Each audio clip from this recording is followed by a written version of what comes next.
Good morning, Stan. How are you, Mark? I'm doing great, great. I want to thank you for taking the time this morning to sit with me and talk a little bit about Rosco. Can you give us a sense of how Rosco got started, kind of what the initial business was, and kind of where the business grew from there? All right. Well, you can tell from the gray hair that I've seen a few summers, but I wasn't there when Rosco got started. But I know some of the stories from having spoken to Mr. Rosenstein. In fact, that's where the name comes from, the R-O-S in Rosenstein. He added C-O for company and R-O-S-C-O.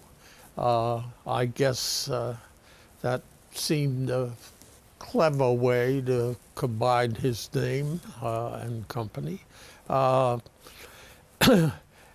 He added laboratory because he was willing to sell anything and get into any business. He was a chemist by training. That was his degree.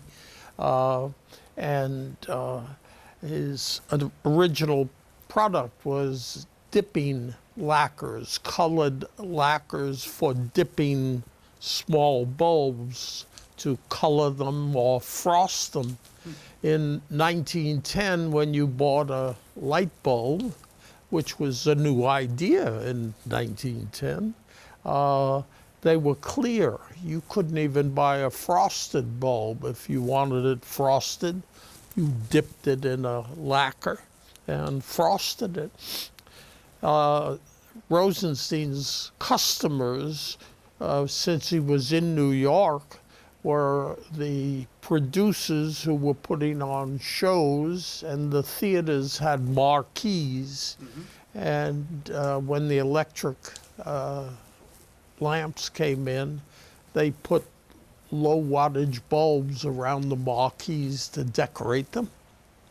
And Rosenstein developed and offered dipping lacquers in colors so they could dip the bulbs and put them in the marquees. And these were, he had two types, colorine, which was a transparent colored lacquer, and glow color or opaline, which was a translucent. So Rosco became known as a company that offered colored lacquers to the Broadway theaters for their marquee lights. And that was the first range of products that Rosenstein offered. And his customers were the theaters, and his association was really color for theaters on Broadway, 1910, and that really was how he got started. Excellent.